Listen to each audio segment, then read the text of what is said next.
The station hung in the darkness of space like a massive silver wheel. Apex Prime was the largest neutral meeting place in the known galaxy. Ships from 100 different worlds docked at its ports every day. But today was different. Today, humans were coming for the first time. Taemin stood in the shuttle bay and checked his uniform one last time. He was the first human ambassador to meet the Galactic Council. His hands were steady, but his heart beat fast. Behind him, 20 other humans waited. They were scientists, diplomats, and guards. All of them were about to step into a galaxy that did not know humans existed until 6 months ago. The airlock opened with a soft hiss. Cold air rushed in. Taemin walked forward into the corridor beyond. The walls were made of something that looked like crystal but felt warm to the touch. Lights moved under the surface, creating patterns he could not understand. A guide waited for them. It was tall and thin, with blue skin and 4 arms. Its face had no nose, just 3 eyes arranged in a triangle. It wore a silver robe that seemed to float around its body. "Welcome to Apex Prime," the guide said. Its voice came from a device on its chest, translating its real words into something humans could understand. "I am your escort. The council waits in the grand chamber. Please follow me." They walked through corridors that curved and twisted in strange ways. Other aliens stopped to stare at the humans. Some were small and covered in fur. Others were massive, with scales and claws. A few looked almost like machines with metal bodies and glowing eyes. Taemin kept his face calm and neutral. He looked back at each one who stared. That was when he first noticed something odd. The smaller aliens seemed curious or friendly. But the larger ones, the ones with sharp teeth and hunting eyes, they all reacted the same way. They would look at him, meet his eyes, and then something would change in their expression. They would become very still, very careful. The grand chamber was enormous. The ceiling was so high that Taemin could barely see it. The room was circular, with seats rising up in rings around a central floor. Hundreds of aliens filled those seats. At the far end, on the highest platform, sat the council members themselves. Taemin walked to the center of the floor. His team stayed at the edge. The room became quiet. Every eye turned toward the humans. "The council recognizes the delegation from Earth," a voice boomed through the chamber. Taemin could not tell which council member spoke. "State your purpose." Taemin took a breath. "We come in peace. We seek friendship and trade.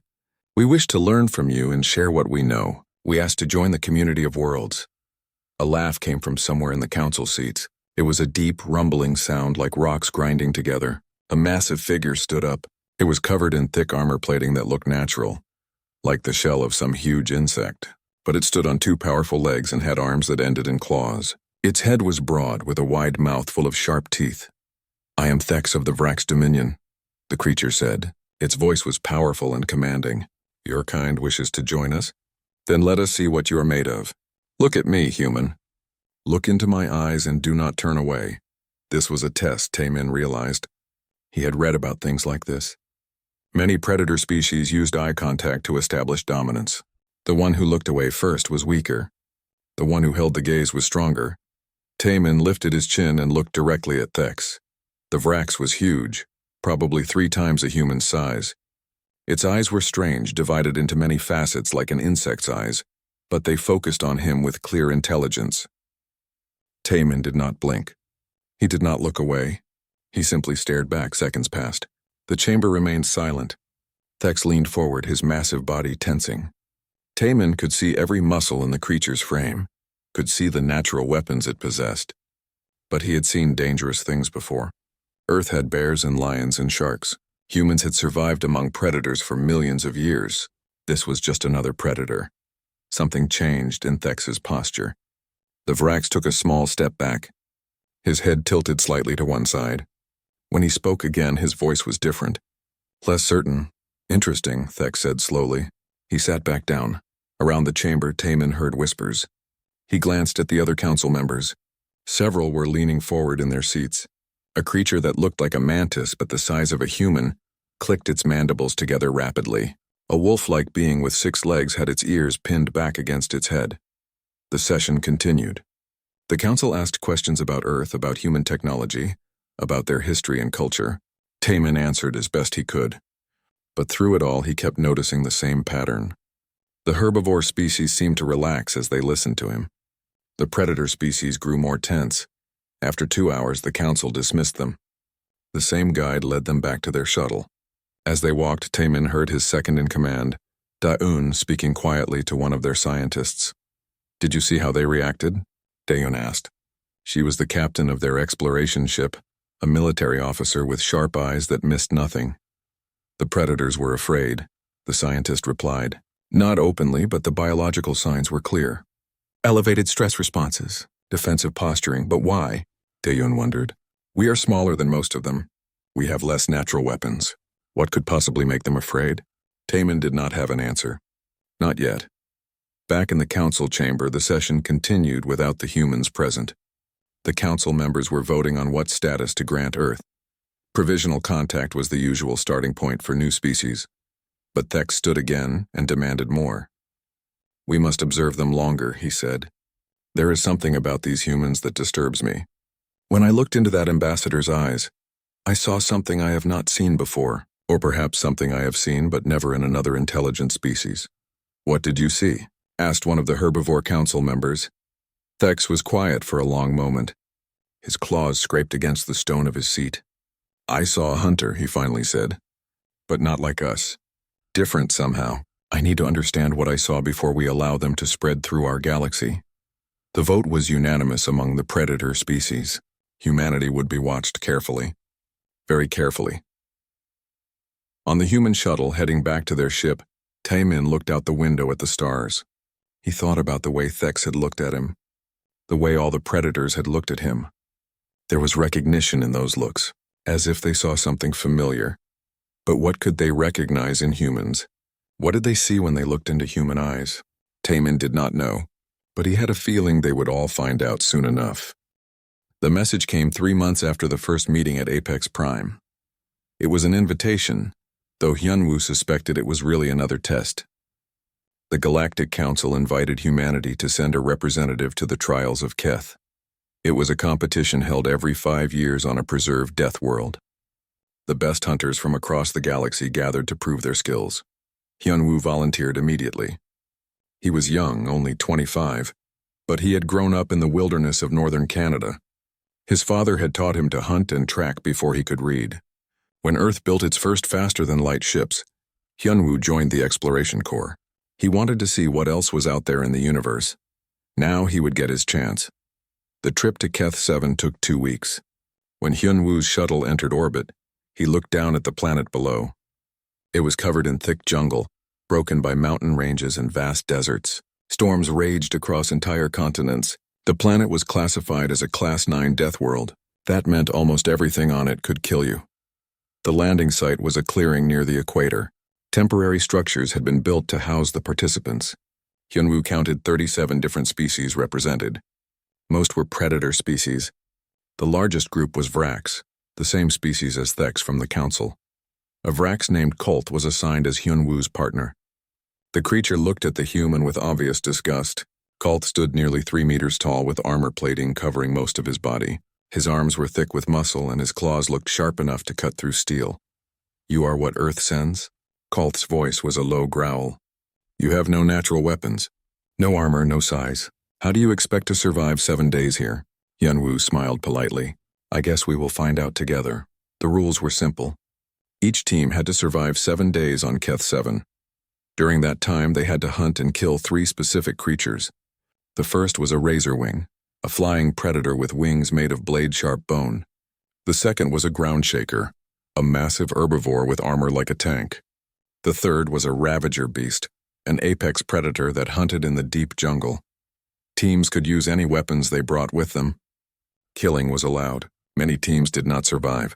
That was considered part of the trial. On the first day, Hyunwoo and Colt set out into the jungle.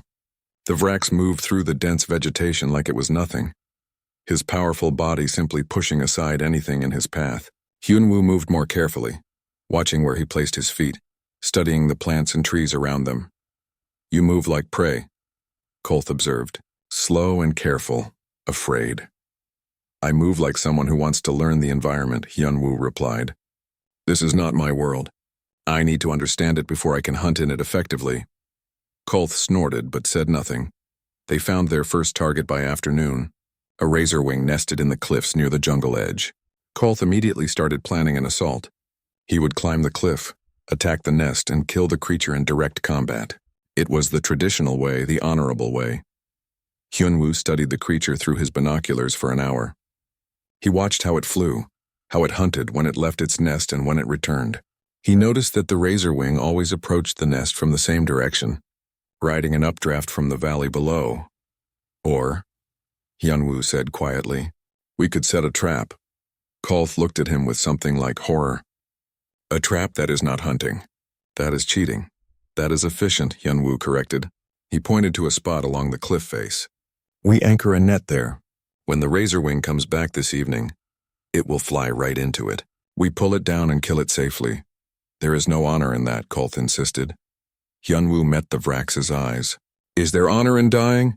Because that creature has blade wings that can cut through your armor. I watched it slice a tree trunk in half this morning.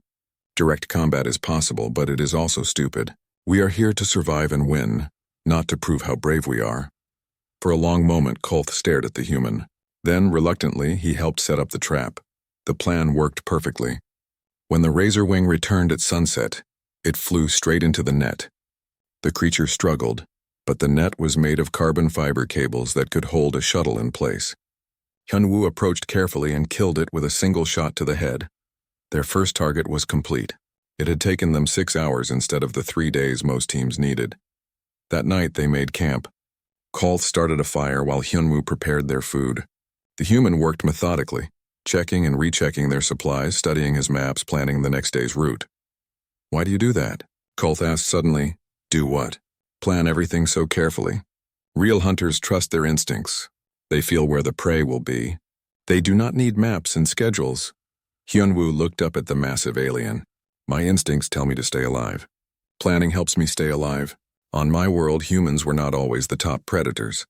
For millions of years, we were prey. Things hunted us. So we learned to be careful. We learned to think before we acted. We learned that the predator who plans lives longer than the predator who just charges in. Kolth was quiet for a while. The fire crackled between them. Finally, the Vrax spoke again. Your world had things that hunted humans? What kind of things? Large cats, bears, wolves, crocodiles, many things with claws and teeth bigger than ours. Hyunwoo poked at the fire with a stick. We were smaller and weaker than most of them. But we were smarter. We made tools. We worked in groups. We learned to track them better than they could track us. Eventually, we became better predators than anything that had hunted us. You were prey that became predators, Kolth said slowly. There was something in his voice that Hyunwoo could not identify. Not disgust anymore. Something else. Something like unease. The next morning, they found signs of a ravager beast near their camp. The tracks were fresh, probably from during the night.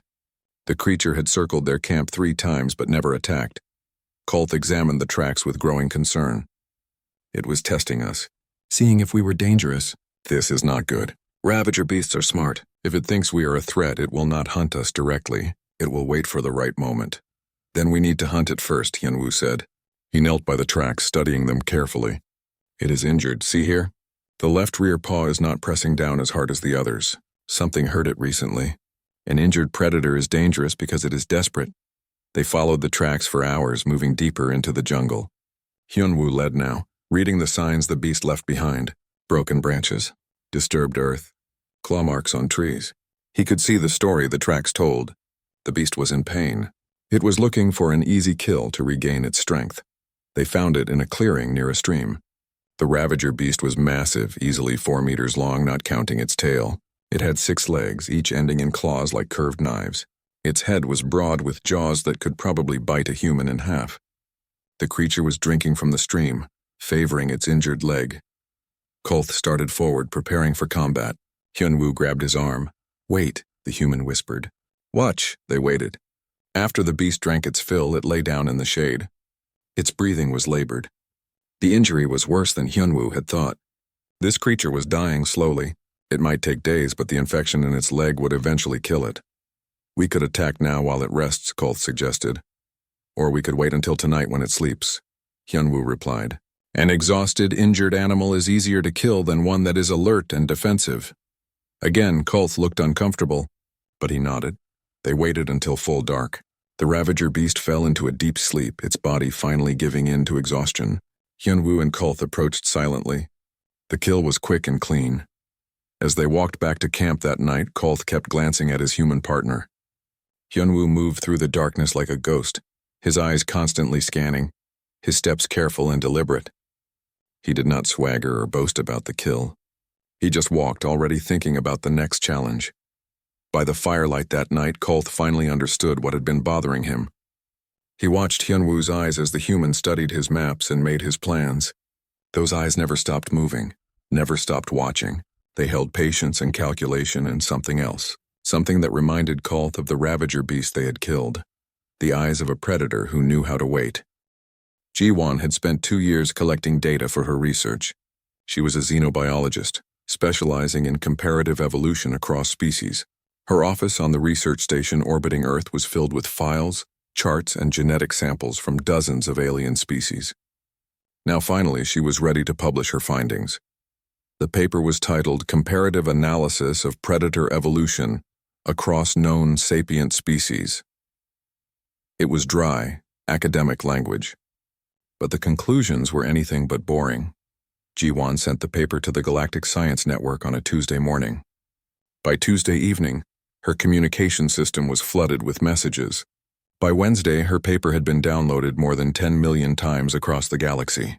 By Thursday, the Galactic Council called an emergency session to discuss it. The paper's main finding was simple but shocking. Of the 47 known predator species in the galaxy, humans were unique in one critical way. Every other predator species had evolved as the apex predator of their world. They were the top of the food chain from the very beginning of their evolution. Nothing hunted them. They only hunted others. Humans were different. Humans evolved as prey animals first. For millions of years, early humans were hunted by larger, stronger, faster predators. Big cats with teeth like knives, bears that could tear down trees, wolves that hunted in packs, crocodiles that waded in the water. Early humans were small and weak and slow. They should have been easy prey, but they were not. Instead of dying out, humans learned to fight back. They developed tools to make up for their weak bodies. They learned to work together in ways no other species did. They learned to track predators across vast distances, following them day after day until the predator was too exhausted to fight back. They learned to set traps and ambushes. They learned to think like the things that hunted them, and then use that knowledge to become hunters themselves. This created something unique. Humans had the mindset of prey animals, the caution and awareness and fear, combined with the skills and tactics of apex predators. They knew what it felt like to be hunted. That knowledge made them more dangerous, not less. Jiwon included a detailed analysis of human eyes in her paper. She showed that human eyes retained characteristics of prey animals. They were positioned on the front of the face like predator eyes, giving good depth perception for hunting.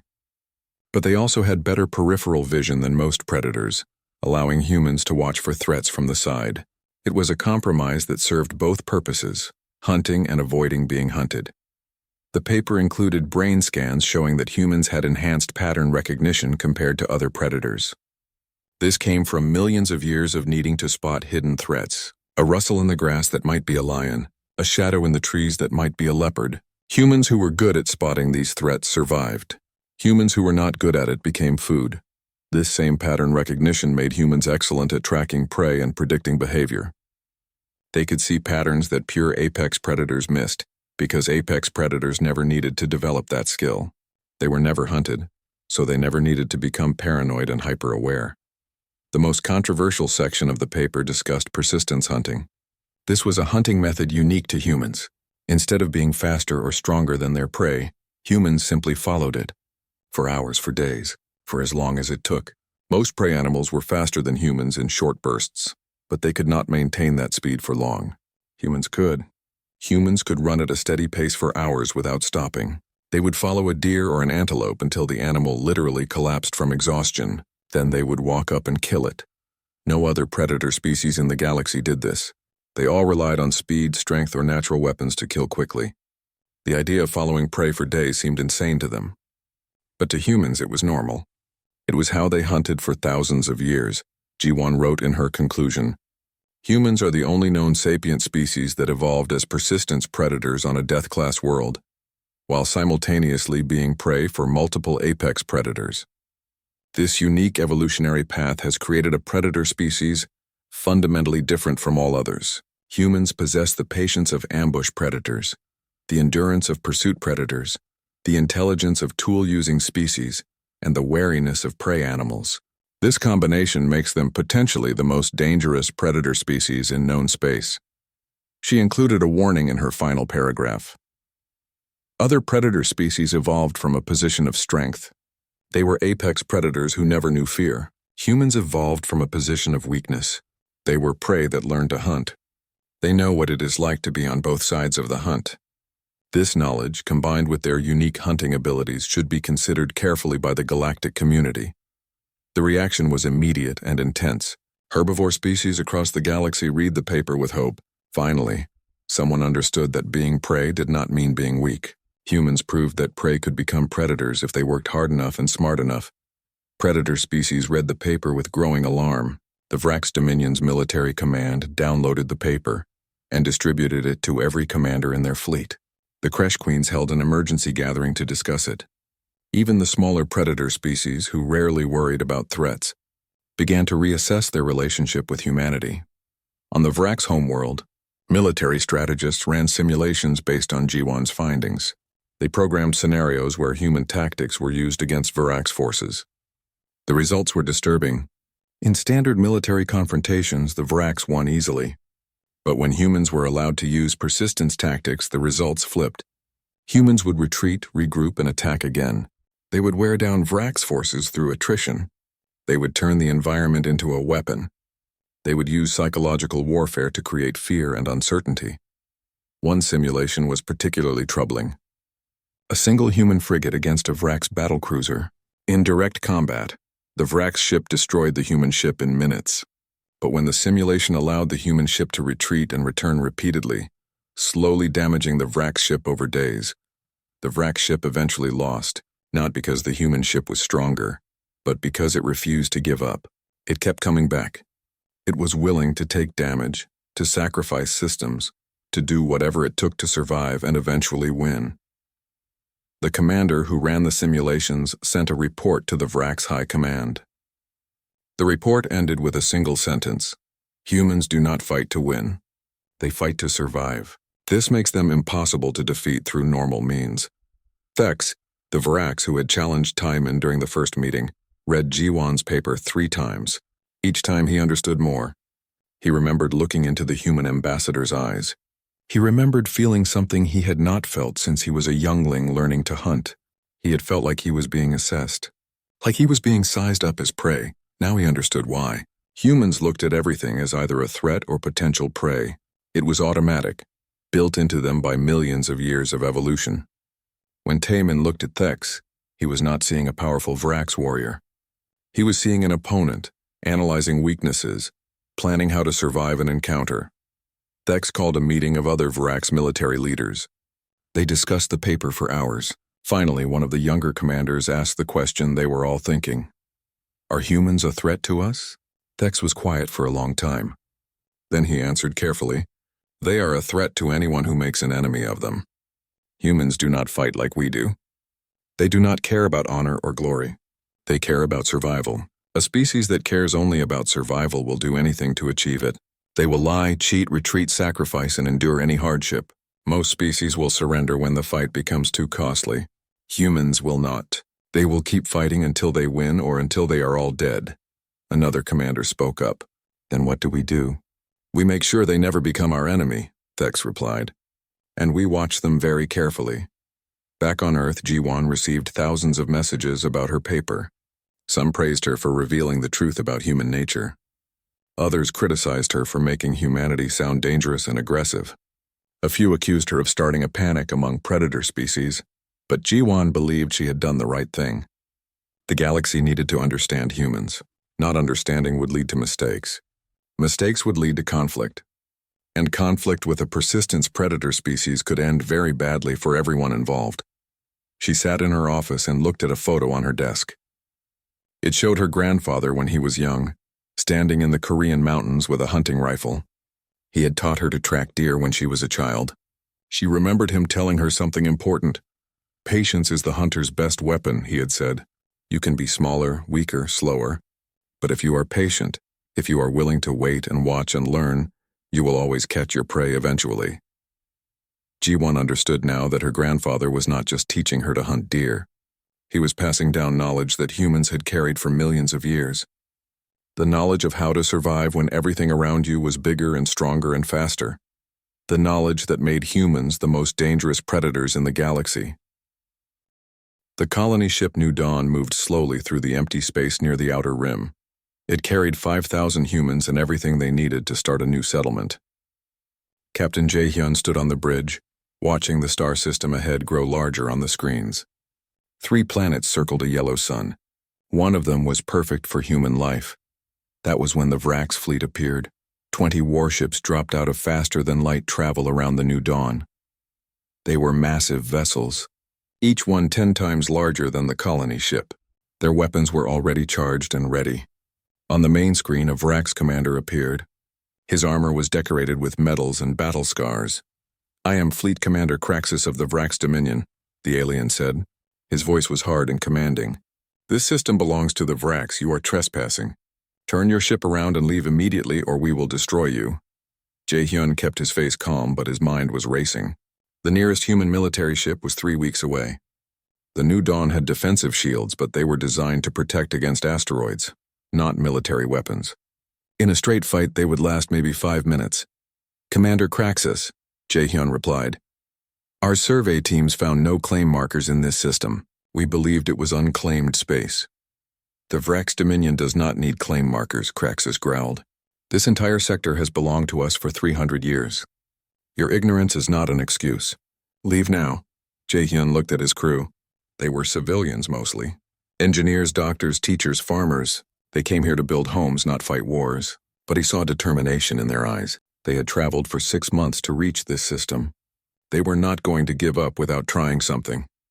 "Commander Kraxus," Jae-hyun said carefully, "we have 5,000 people on this ship. Many of them are families with children.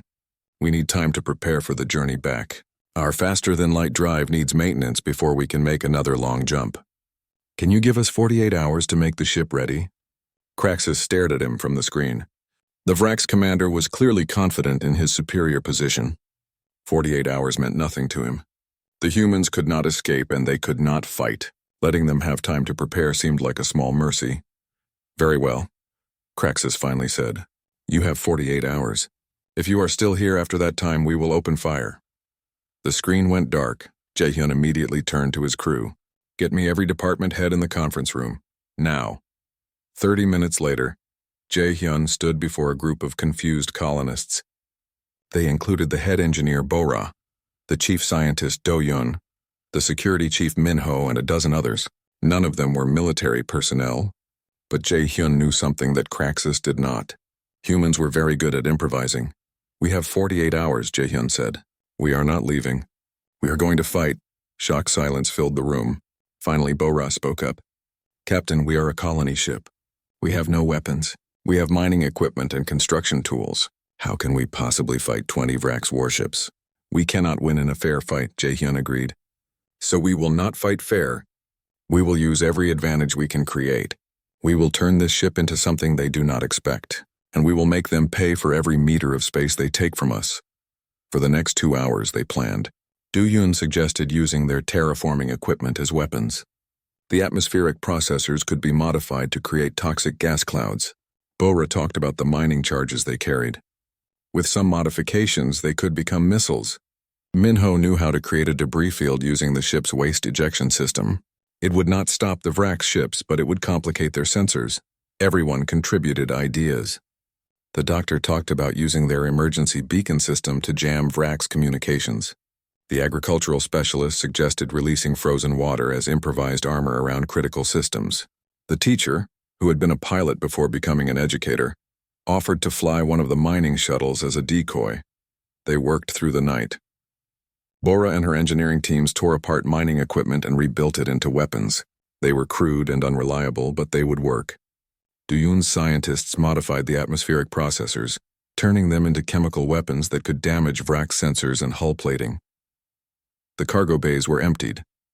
Everything non-essential was ejected into space. creating a cloud of debris around the new dawn. The debris would confuse sensors and provide obstacles for the wrack ships to navigate around. It would not stop them, but it would slow them down. Minho's security teams prepared boarding countermeasures. If the wracks tried to board the ship, they would find every corridor trapped and every room a potential ambush. The colonists were not soldiers, but they knew how to set traps and how to fight in close quarters. Humans had been fighting in cities and buildings for thousands of years. At the 36-hour mark, Jae-hyun sent another message to Craxus. "Commander, we need another 12 hours. Our drive system has problems. Please, we have children on this ship." Craxus granted the extension. From his perspective, it did not matter. The humans were trapped. 12 more hours changed nothing, but those 12 hours let them finish their preparations. When the 48 hours ended, the new dawn was not the same ship that had arrived. It was a trap, a weapon, and a fortress all at once. Craxus sent his final warning. "Your time is up. Leave now or die." Jae-hyun's response was simple. "We refuse." The Vrax fleet opened fire. Their powerful weapons struck the new dawn's shields. The shields held for a few seconds, then collapsed. But underneath the shields was the debris field the humans had created. Vrax weapons hit pieces of machinery, frozen water, and scrap metal before reaching the ship itself. The debris absorbed much of the damage. The new dawn did not try to run. Instead, it released its modified mining charges. They shot toward the Vrax ships like missiles. The Vrax point defense systems destroyed most of them, but 3 got through. They struck a Vrax cruiser and exploded, not with the force of military weapons, but with the force of mining explosives designed to crack open asteroids. The cruiser's shields absorbed the blasts, but the ship was forced to fall back for repairs. Then the new dawn released its chemical weapons. Clouds of toxic gas spread through space toward the Vrax fleet. In space, the gas could not harm the ships directly, but it clung to their hulls, degrading sensors and making targeting difficult. The Vrax fleet had to slow down and activate cleaning systems. The battle lasted 6 hours. It was ugly and desperate. The new dawn took heavy damage. Sections of the ship lost atmosphere. People died, but the colony ship kept fighting. Every time the Vrax thought they had won, the humans found another way to strike back. A mining shuttle, piloted by the teacher-turned-pilot, rammed into a Vrax destroyer's engine section. The shuttle was destroyed, but so were the destroyer's engines. Another Vrax ship tried to board the new dawn and found every corridor filled with traps and ambushes. The Vrax boarding parties took heavy casualties before withdrawing. Finally, Craxus called for a ceasefire. His fleet had lost 3 ships. 2 more were heavily damaged. The humans should have been destroyed in minutes, but instead they had fought for hours. It made no sense. They were civilians with improvised weapons. Jae-hyun appeared on the screen. He looked exhausted. His uniform was torn and dirty. Behind him, fires burned in damaged sections of the ship, but his eyes were sharp and focused. "Do you wish to continue, Commander Craxus?" Jae-hyun asked. His voice was steady. Craxus stared at the human. He had fought many battles in his long career. He had won victories against military fleets and professional soldiers. But he had never fought anything like this. These humans had no training and no proper weapons. They should have surrendered immediately. Instead, they had fought like cornered animals. No, not animals. Animals gave up when the fight became too costly. These humans had not given up. Even now, with their ship damaged and their people dead, they were ready to keep fighting. "Why?" Craxus asked. "Why do you not surrender? You cannot win this fight. We will destroy you eventually." Jae-hyun smiled, but it was not a happy smile. It was the smile of someone who had accepted terrible things. "Eventually is a long time, Commander. And humans are very patient. We can keep fighting for as long as it takes. We will damage your ships. We will kill your crew. Maybe you will destroy us in the end. But ask yourself, is this system worth the cost? Is it worth losing more ships? Is it worth fighting an enemy that refuses to die?" Craxus did not answer immediately. He looked at the tactical display showing his damaged fleet. He thought about the reports from his boarding parties describing corridors filled with improvised traps and colonists who fought with tools and bare hands. He thought about the mining shuttle that had rammed his destroyer, sacrificing one life to cripple an entire warship. These were not warriors. They were families who came to build homes. But they fought like they had nothing to lose, and that made them more dangerous than any warrior he had ever faced. "The system is yours," Craxus finally said. "We will withdraw." The Vrax fleet turned and left. On the new dawn, the exhausted colonists cheered weakly. They had won, not because they were stronger, but because they were willing to pay any price to survive. Jae-hyun sat down in his command chair and closed his eyes. The galactic community was changing. 6 months after the battle at the Outer Rim, the news had spread to every corner of known space. Humans had fought off a Vrax fleet with nothing but a colony ship and improvised weapons. More importantly, they had survived. That simple fact changed everything. The herbivore species were the first to react. For millions of years, they had lived under the protection or domination of predator species.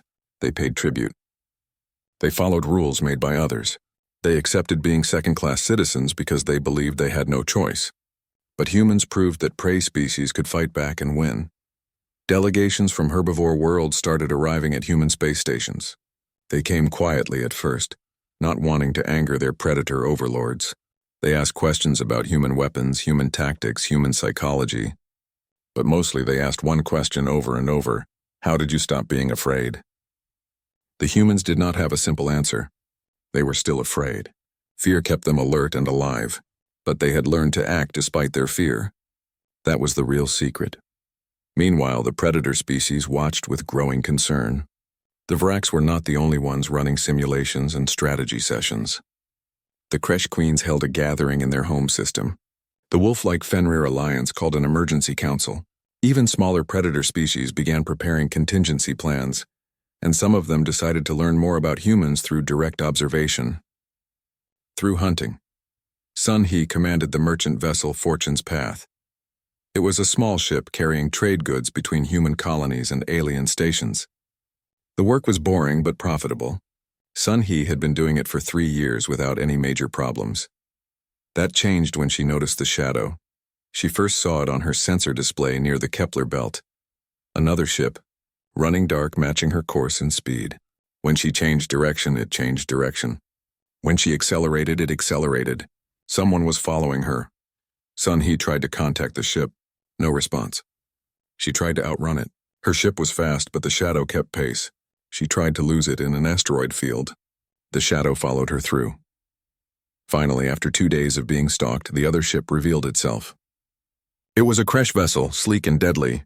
The Kresh were insectoid predators, looking like a nightmare version of a praying mantis but the size of a human. They were known as some of the best hunters in the galaxy. The Kresh ship did not attack. It just followed, watching, learning. Sun He made it to a neutral station and immediately reported the incident. She was the 7th human captain to report similar encounters in the past month. Someone or several someones were tracking human ships. They were studying human behavior. The reports reached Wu Jin, an intelligence officer working for the human government. He collected all the incident reports and spread them across his desk.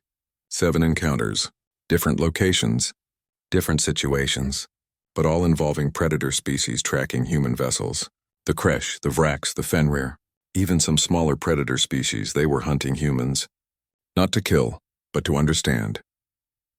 Wu Jin prepared a detailed analysis and sent it up the chain of command. Within a week, he received an unusual assignment. He was to meet with a representative from the Kresh. A secret meeting. No records. No witnesses. Just 2 intelligence officers talking in private. The meeting took place on a small asteroid station near neutral space. Wu Jin arrived first and waited in a private room. When the Kresh representative entered, he had to fight the urge to reach for his weapon. The creature was terrifying up close. 2 meters tall with a body covered in armored chitin, 4 arms, 2 ending in manipulator hands and 2 ending in blade-like claws. A triangular head with massive compound eyes and mandibles that could probably bite through steel. "I am Shrixes," the Kresh said. Her voice came from a translator device. "I speak for my queens." "Thank you for meeting with me," Wu Jin nodded. "Thank you for requesting this meeting. I assume you know why I am here." "You want us to stop tracking your ships," Shrixes replied. "You view it as harassment." "A prelude to war, perhaps, is it?" Wu Jin asked directly. Shrixes was quiet for a moment. Her mandibles clicked together softly. "No, it is research. We are trying to understand you. We need to understand you. Why?" "Because you scare us," Shrixes said simply. The honesty of the statement surprised Wu Jin. For 3 million years, the Kresh have been apex predators. We evolved on a world with no natural enemies. When we reached the stars, we found other predator species. The Vraks, the Fenrir, others. We recognized them immediately. We understood how they thought because we thought the same way. We were all apex predators together. She paused, her claws tapping against the table. Then humans arrived. And when we looked at you, we felt something we had never felt before. Something we did not even have a word for in our language. It took us months to understand what we were feeling. It was recognition, but not the recognition of fellow predators. Something else. What did you recognize? Wu Jin asked quietly. Prey, Shrixes answered. When we look at humans, we see the body language of prey animals.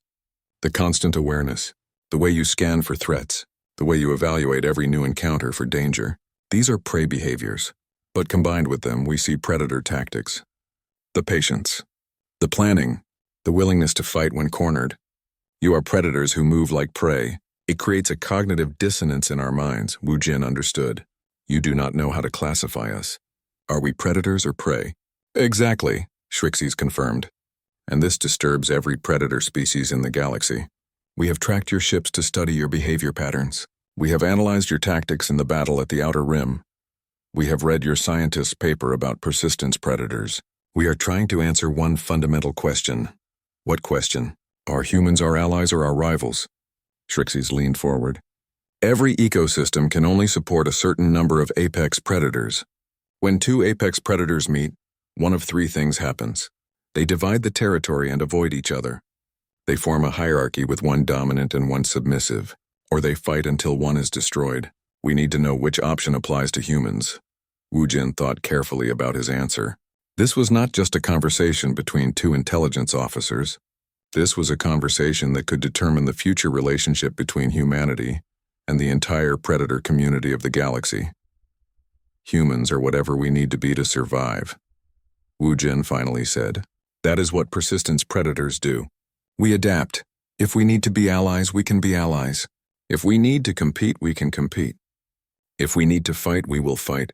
But we do not make those decisions based on instinct. We make them based on rational calculation of what serves our survival best. That answer does not comfort me, Shrixes replied. It is not meant to comfort you, Wu Jin said. It is meant to be honest. Humans spent millions of years learning to survive in a world where almost everything was stronger than us. We learned that strength alone does not guarantee survival. Intelligence does. Adaptability does. The willingness to do whatever is necessary does. Those lessons are built into our psychology now. We cannot change that any more than you can change your instinct to hunt. Shrixes stood up. I will report this conversation to my queens. They will decide how to proceed. But I will tell you something honestly, human. The Kresh have never been afraid of anything. We are apex predators. Fear is something prey feels, not us. But when I look at you, I feel something uncomfortable. Not fear exactly, but awareness. You are dangerous in a way I do not fully understand. And that makes you the first species that has ever made me feel this way. After the meeting, Wu Jin returned to human space. He wrote a detailed report about the conversation. But he also added a personal note at the end. The predator species are afraid of us, not because we are stronger, but because we are different. We break their understanding of how predators should behave. They see their own tactics used in ways they never considered. They see patience and planning that goes beyond their natural instincts. Most importantly, they see a species that fought its way up from the bottom and remembers every lesson learned along the way. That memory makes us unpredictable. And unpredictable predators are the most dangerous kind. The report was read by human leaders across all colonies. They understood the implications. The predator species would either accept humanity as equals, or they would see humanity as a threat to eliminate. There was no middle ground. In the herbivore communities, a different conversation was happening. If humans could fight back against predators and survive, maybe they could too. Secret communication networks spread between herbivore worlds. They shared information about human tactics. They discussed forming defense pacts. They talked about something they had never seriously considered before: independence. The galaxy was dividing along old lines that had been ignored for millions of years. Predator and prey, hunter and hunted, and standing between them was humanity, a species that somehow was both and neither at the same time. On a military station near Earth, Admiral Tae Yang reviewed intelligence reports from across the galaxy. The pattern was clear. Predator species were preparing for possible conflict. They were building ships, training troops, forming alliances. They claimed it was just normal military,